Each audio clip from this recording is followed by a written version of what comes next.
green, and racing for the X30 Junior Final in Valencia.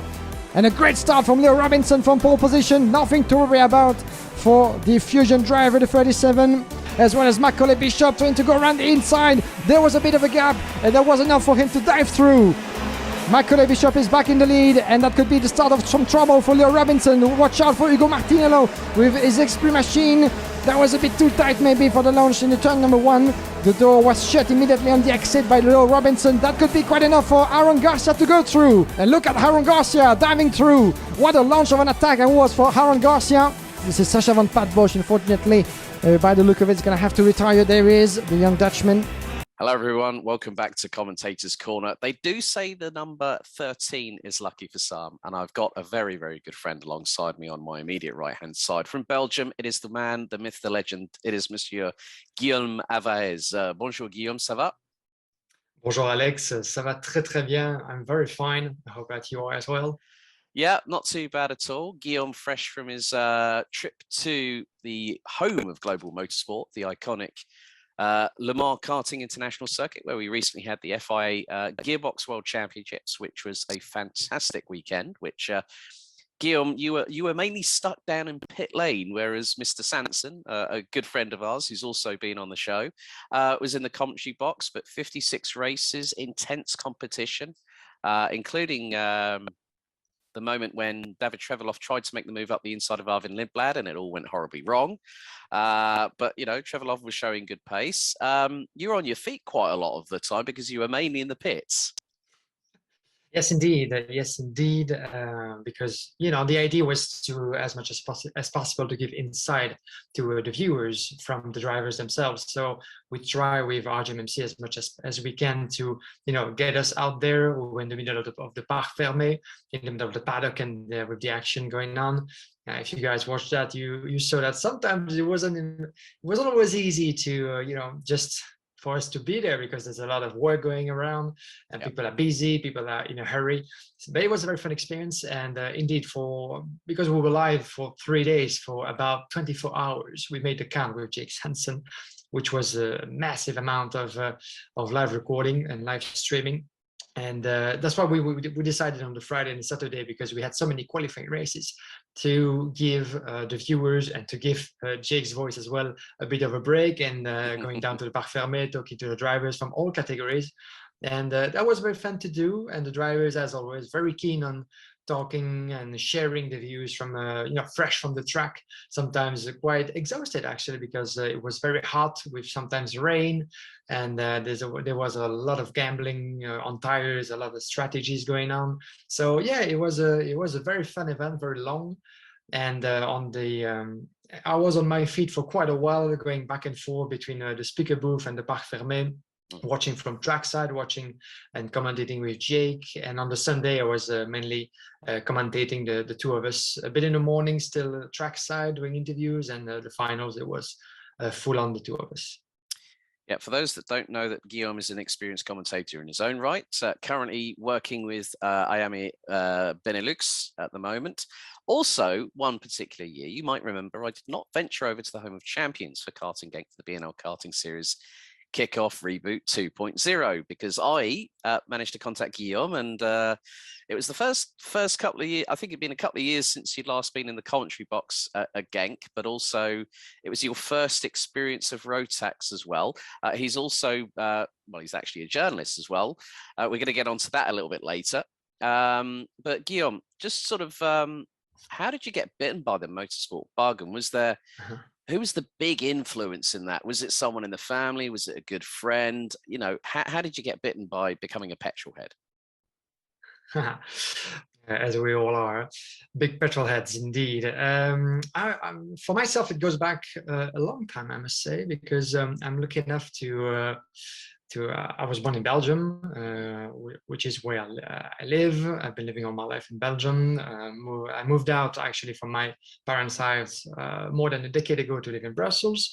But my region, where I was born and raised, is near to Spa-Francorchamps. That's actually how the story began in the first place, because my father, actually, I think it came mostly from my father, because he's always been, very much a car enthusiast. very much into old cars, into vintage models and stuff. And in my family as well, my uncle has always been very much into car owning, kind of car repairing. So ever since I was a boy, you know, I've seen vintage cars in the family. And I think that might have been one of the reasons for the bug to come in and to be, you know, to be hit by the bug. And then ever since, at some point, I was like, yeah, you know, I like cars. You know, as a child, I like cars. I want to see more. And you know, a couple of times, my dad took me to Spa to see the races, and I remember very well. It was about in 2003. I was about 10 years old at the time, and having watched a couple of races in Spa, I discovered Formula One. And I knew as a child about Ferrari, I knew about Michael Schumacher, but you know, I had very little experience about Formula One wars, and that's how it got me started. I think in the first place, discovering Formula One 2003, 2004, I watched my first Grand Prix, and I was directly that was it for me. I was hit by the bug big time, and ever since never missed a race, and you know, ended up becoming my job. Yeah.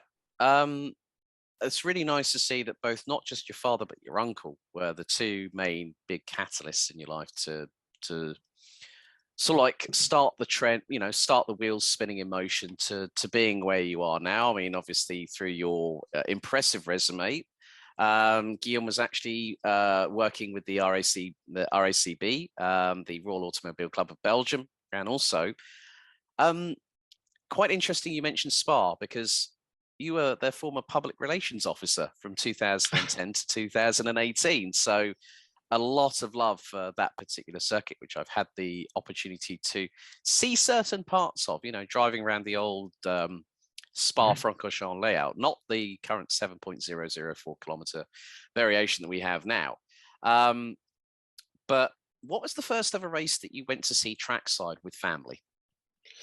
It must be. I have some very distant memories when I was very little of some Ferrari track days back in the day in Spa.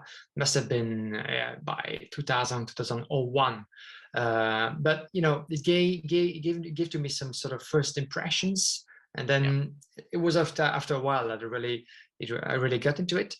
But one of my biggest and most fun memories must be the 2004 Belgian Grand Prix. I went there with my father and a friend of ours, and it was really for me the first time that I witnessed Formula One cars live going in Spa. The days of Fernando Alonso and the Renaults, the McLaren and Kimi Räikkönen, and let's remember it was still the days of the V10 at the at this period before we switched to V8 and V6 nowadays.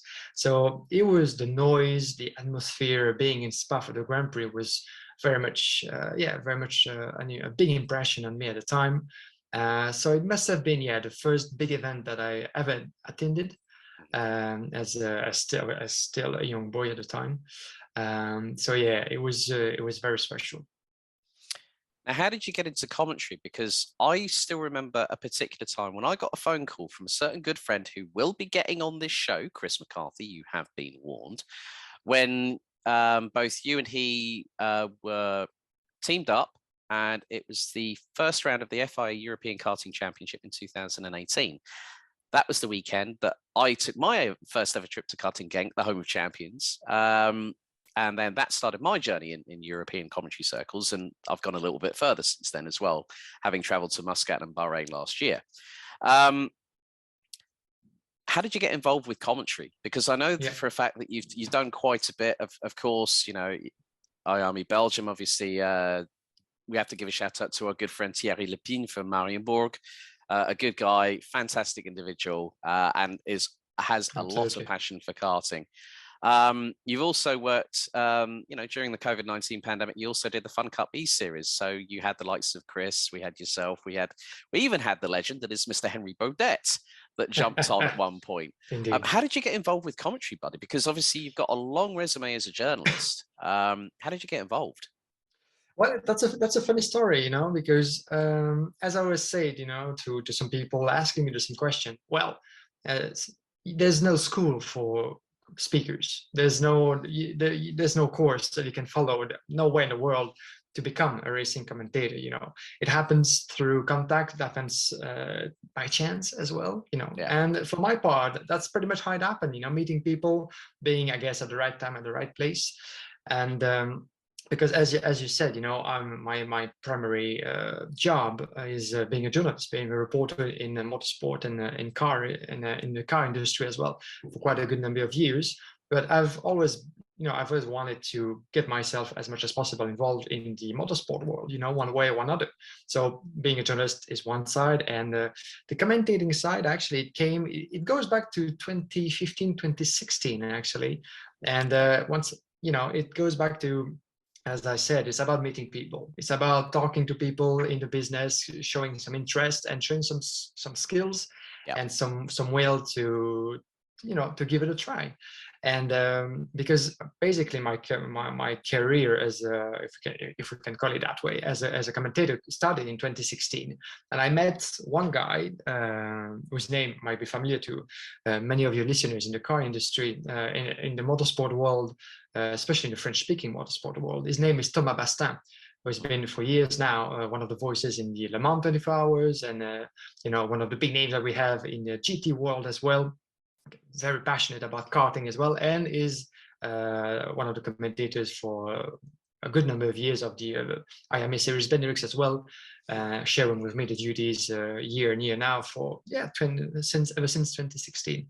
And we got to meet, we got to talk, as I was still a student working in Spa, doing different jobs here and there, trying to get involved as much as possible. And we got to talk, and at the time he was just he was very busy with a lot of different races, and sometimes, as date clashes. So he was very much in search of some new young guys or girls interested in commentary, for the national Belgian championship at the time. And I showed interest because I was very keen on trying that. And that's how it started, basically, and he asked me to come to Mariembourg 2016 to get myself into this new world that I knew nothing about, basically. I knew about karting, I knew about the scale of motorsport, but it was still very, very distant to me, because I had been busy with my studies as well, working a lot in Brussels, traveling along. But 2016 was the year I graduated from school, so it was time for me to get busy. And I had been working as a young journalist as well, in motorsport already, writing as much as I could. But it's really that year that it all started. He asked me to come to Mariembourg and just give me the mic. He said, "Okay, here's your school. Here's the time for you to try it. Give it a go. And let's see how it happens." And I must say, that was hard. That was hard, because there's no way you can. I mean, there's ways you can actually get practice done. There's ways you can learn practicing at home. You're doing it on videos, but at the time, it's still a couple of years back. And I didn't have as much access as I would have liked at the time on social media or on YouTube content and that kind of thing. So it was I was starting very much from scratch. And the best school at the time was, here you go. Here's the microphone. The race is starting. This is qualifying heat of the national championship. Give it a go. And it took me a bit of a while, as you can imagine, to get used to that, because even for car commentator, that's what he told me at the time, being able to commentate in karting, if you manage that, then you can do everything. That's what he said to me. I have to say that is Thomas 100% spot on. I 100% agree, because when you're dealing with a 36 strong capacity grid and it's the final and it all kicks off, that if you go to, let's say, a 60-minute GT4 race, or in my case, I was doing the odd occasional commentary. Like I went to Donington Park, and we had the Caterhams, the Mazda MX-5s, where you've got like 40 plus cars. That you can handle it because you've already got that experience. So Thomas was very, very spot on with that. And that's a really interesting story to hear how you got involved. It's just like saying, I want to give it a go. You jumped in feet first, and here That's you are right. now, a very established commentator in your own right. But I mean, the funny thing is, when I listen to people's commentaries, Guillaume's especially, English is not your native language. Indeed not. And you sound 100% professional. I can hear it clearly exactly what Guillaume says. That's very nice of you to say. I'm trying to. Well, the thing is that when it's not your mother tongue, I know that I know for a fact that commentating in multiple different languages is never easy, especially when people like myself and Guillaume, we can switch between languages. Like I can switch from English to German at the drop of a hat. Guillaume can switch from English to French to however good your Flemish is at the moment. It's quite all right. A bit rusty on the edges, but I try to keep it up. People is trying to still get me to learn either Dutch or Flemish, and I went, that's not going to happen when I speak 3 different languages already. Right. Now we get to a nice little part, which I like to call the social media funny moment. Well, actually, there's a couple I've spotted because I have looked at Guillaume's social media, and it's not Twitter this time, it's Facebook. So the first picture is 31st of August, 2019. You're accredited for the Belgian Grand Prix. And so there's the picture of Daniel Ricciardo when he was still with Renault in the big thing in the background. You've got your pass in the front, and then it's got the Formula One, Johnny Walker, Belgian Grand Prix. Guillaume's words were, and I quote, I'll actually put it up on the screen now, "Day 3 in the chocolate factory. Finally found 1 minute to take my own pass picture." Right. I need to ask one question, because everyone that has had an opportunity to photograph their pass when they're in the Formula One paddock, you're lucky if you get that done. Now, am I correct in saying that chocolate factory is a reference to Belgium in general? Yeah, definitely. I had that in mind. Being in Belgium, as we're very much into chocolate, it has been absolutely spot on. And my God, I need to take a look at that picture, because I can't even quite remember. It was a while ago, but it just, I said to myself, so many times have I seen on social media, some journalists that I've been reading for years and years, taking pictures of their own pass, and I was like, yeah, this looks so cool. It's a bit, it can be a bit cocky at times, but it shows that I was lucky enough to be there. So I thought, why not doing the same, at least to show that. But I did exactly the same thing back in 2014 for the British Grand Prix. And this is where, 3 years ago, I never thought I'd be in Formula One. And all there is there's a picture of my laptop and the green pass, as it was back then, not the magenta or purple pass. I think the thing is, there could be a chocolate reference the color of the passes as well, like Cadbury's Dairy Milk or something like that. But the second picture, we're going to go a little bit further back. We're going to go a couple of years back, and it is still in August, and it was when you're at the Franchement Medieval Fair.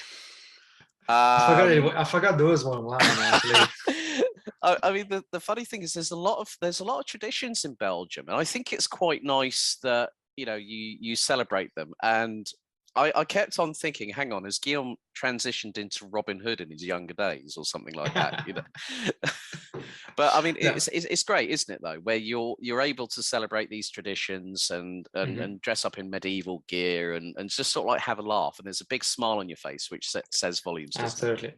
For a bit of context for those of you listening, actually, it's true that in my own region, so close to Spa-Francorchamps, to give you an idea, I'm living near an old medieval castle that has been there ever since Middle Age, and there's a tradition every 2 years of a huge 2-day medieval festival. This is a medieval fest that reenact the old days, the old age of the middle period, actually, and that's a tradition that has been going on for I can't remember how long, decades now, ever since the age of my grandparents and parents and everything. And every 2 years, that's a tradition that myself and a lot of my friends tend to tend to relive. We because of COVID, the last time was 2019, so next time will be 2023.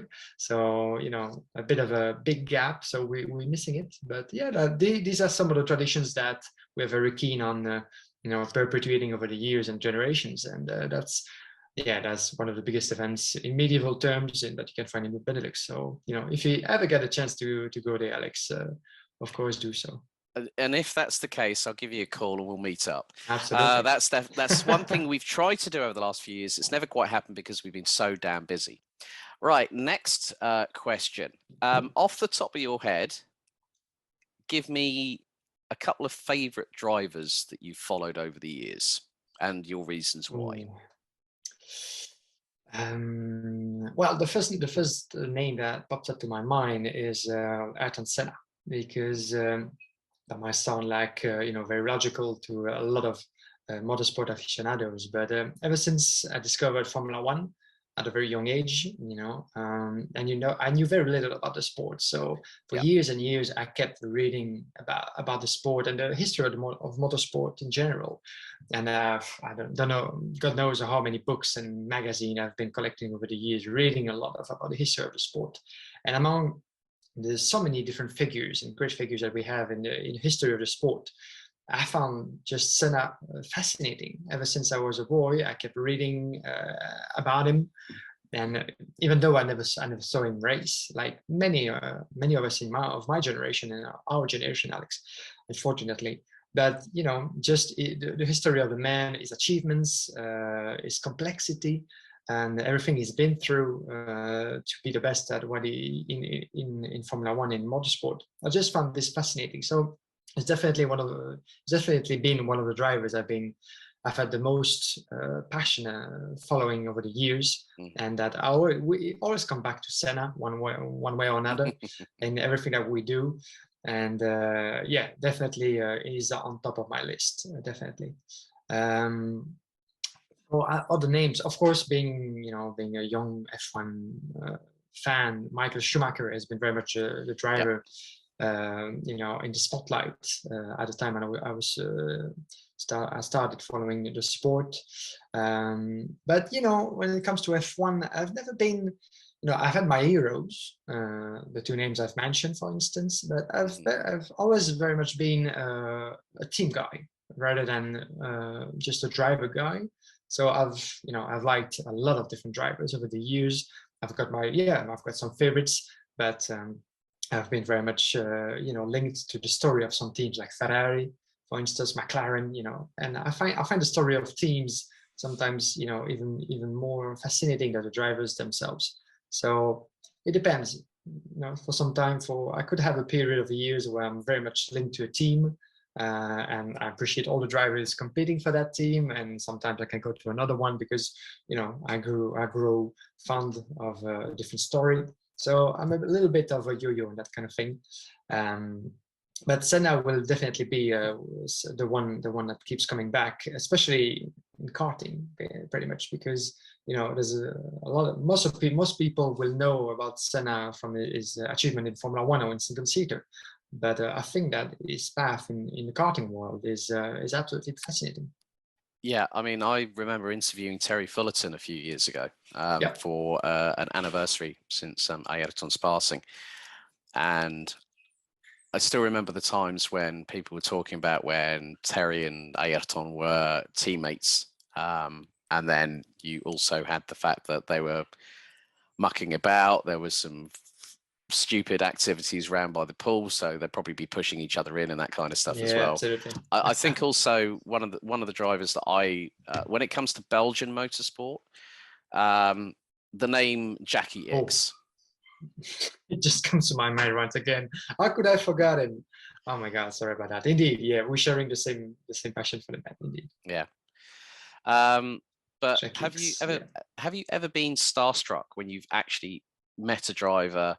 Like, say, if you're going to interview somebody, have you ever had that moment where you've just gone, holy crap, is this actually happening? I think Jackie X is a good name because actually Yeah. Actually, I think Jackie X was probably the first driver I ever had a passion for, even before Senna. So I don't know how on earth I could forget about it in the first place. But indeed, I remember actually one of the they have it, the Michel Vaillant series. You might remember that they have a series about drivers. Oh yes. Mr. Sanson is absolutely besotted with Michel Vaillant, who was actually what was it? WTCC à la minute did the full Michel Vaillant, had his traditional sort of like graying hair dyed jet black, had the contacts in, had the full Vaillant get up, even on the Chevrolet Cruze WTCC car he had that weekend, which was absolutely. Which I think I remember getting messages from Jake. It's like, Michel Vaillant, it's à la minute. And I was like, oh my God, here we go. Fanboy alert, fanboy alert. Absolutely. No, I'm very much a Michel Vaillant fanboy as well. You know, I've had a lot of them, and the Michel Vaillant dossier, when they talk about the history of drivers, is absolutely fantastic. If you get a chance to, for those of you listening, to read it one day, it's and one of the first one they ever produced years and years ago was about Jackie X, and about it, I found the history of the man absolutely fascinating again. And I think that Jackie X is a good name because I've been lucky enough to meet him a couple of times, to spend time with him in Brussels, in the Club David, which is the association of motorsport aficionados that we have, along with some of my F1 colleagues. And Jackie X is very much one of the chairman, one of the godfathers of the association. So he comes from time to time, and I think that must be one of the biggest names I've met. But if I have to be honest, I had that tiny chance. It happened just once to talk to the great Michael Schumacher himself, and it was I still remember that as clear as day. It was 2011, so more than a decade back, 2011, and I was there as a student working with Spa Grand Prix, the race promoter. And it was an event organized by Mercedes in the motorhome down in the paddock, where Schumacher had gathered all the drivers and the press to celebrate 20 years of Formula One, ever since it started in 91 with the Jordan in Spa. And we got a chance to be there, and after the event he was chilling down a little bit. He was eating with his family, having a drink, and I said to myself, okay, now is my time. I'd like to go to him and shake his hand and just tell him a few words, just how much my appreciation, how much huge my appreciation was for him, and still is. And I took my courage and I went for him. It lasted maybe 10 seconds, but it was very gentle, and we shook hands and we talked for a little bit, and then I left him to his business. But I could still to this day feel my heart pounding in my chest, because I was close to the man. I was just I was just half a meter close to him, and I got to talk to him, and that was absolutely special. So I think in terms of driver starstruck, that's certainly my top. Well, that really means that with the heart fluttering, that's when you get starstruck. You've got the goosebumps on your forearms, the hairs are standing on the back of your neck. That's brilliant. That's a wonderful story there, Guillaume. Right, we've got just 3 more questions to go. We are running a little bit short on time because obviously these recording formats never quite go to plan, but we'll get through these as quickly as we can. So, commentary idols, have you got any? And if so, name the first 3 that pop into your head. Well, one man I've always look up as an example is the one that got me my chance, that I talked about earlier, Thomas Pastin. Is always been a very highly professional commentator and journalist as well in Belgium, in the French motorsport in general. So one man that I've always been looking up to. In most recent years, I would say that I grew very fond of Will Buxton. From Formula One. Yes. He's always been a man that I adored. The commentary, the voice, the humor, and just the character that he represents for Formula One ever since he got into the spotlight of presenting the F1 program, along with a lot of very talented commentators. So, Buxton will be on my list. And in terms of commentators, I mean, there's one I have to mention because he's the one I grew up with watching Formula One, is Gaëtan Vigneron, the voice of RTBF, the national Belgian TV. Ever since I started watching Formula One, he's been the voice for me, the one I was, looking for to hear on Sundays. And I got the chance to meet him. We became colleagues and friends over the years. So I think Gaëtan has always been, one voice, one man. I was always, and I still to this day, because he's still around doing his job every Sunday, and is truly a good example for me. Brilliant. That's fantastic. I mean, that's the first time anyone's mentioned Will Buxton. Will, you got a mention finally on Commentator's Corner. Right, okay. Penultimate question. Your top 3 favorite moments in commentary. Now, this can be either something you've listened to or something that you have commentated on. So top 3 that you can think of. And I always go right now because it's easier to have that quicker chain of thought, Well, favorite, I think one, the first one certainly. That's a tricky question. I would say that most memorable moments for me, the one that I always remember, it must be the first ever time I did commentary on the FIA Karting Championship, and it goes back to Sarno 2018. My first ever weekend with Chris McCarthy at the microphone of the championship with RGMMC. There was once again an entire new world for me, because I had been commentating for the national series. That same year, I met Chris at Mariembourg for the IAM International Open, thanks to Olivier Seb. That put me in the spotlight with Mr. Thierry Lepine as well.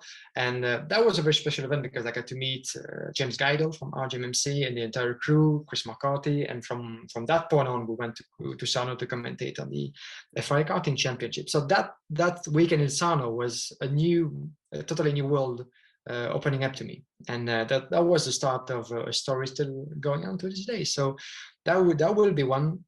And maybe I would say that Portimao 2020, the FIA Karting World Championship, because there had been a break between 2019. I had a bit of commentary for FIA Karting in 2019, being busy with other series in car as well. But it was actually because of COVID, Jake Sanson couldn't be there. So I got a call within 2 weeks before the event of James Geidel asking me, okay, would you be available to come for 2 weeks in Portugal, commentating on not only FIA Karting World Championship for the OK and the OK Junior and the champions of the Future Series the week before. And because of COVID, I had to go, but I couldn't come back in between. So let's say that it didn't go well with my girlfriend, that I had to announce that, that's quite a big deal. I would need to go, and she totally understood, and we figured this out, and then finally it happened. So, but I was on my own actually, because ever since I was used, at least for the FIA Karting Championship, I used to have someone by my side, as they always go. But I was on my own for 2 weeks doing commentary, doing everything there is with interviews, and the weather was not that easy. So it was a very big challenge for myself. And, we went through it, and it was a very great event, 2 great events. So it will be definitely one of my big memories. And for commentary, there's so many of them. I'm trying to pick you know what? We'll leave it at those 2 because they involve yourself, which is really, really cool. I remember because Jake was actually hit with COVID at that time, could not travel, and the restrictions were so ridiculous back then. Thank God things are a bit different now. But your final question, and here's where there's a little bit of a spin on it, because I'm going to ask you on this question, and I'm going to provide my own response where we close out the show. So Guillaume, if you had no budget and you had a choice of any car of your liking, be it road car or race car, and circuit to take it round, what would you choose? Wow, that's a tricky one. Any sort of car. It would have to be an old one. It would have to be an old one. It can be in the road cars or racing cars, right? Road or racing car. No budget, no glass ceiling, my friend. Okay. Wow, that's a tricky question. I would go for F1 cars because there's nothing better. So, what the heck? Let's float the boat out, shall we? Yeah, I think I might go for one of Senna's cars, and I'd like to have a go at the McLaren Honda MP44 from 1988. Oh, nail right on the head there, my friend. And which track? You did say without any budget. Let's give it a exactly. go, so. That's the whole point, because it gives us so many great different answers as well. Yeah, because this is one of Formula One's best ever cars, and just to be able to sit in it and to take it for a spin, that would never happen in a million years, I know, but that would be just a dream. Yeah. And which track? Oh yeah, of course. Sorry about that. That would have to be Spa.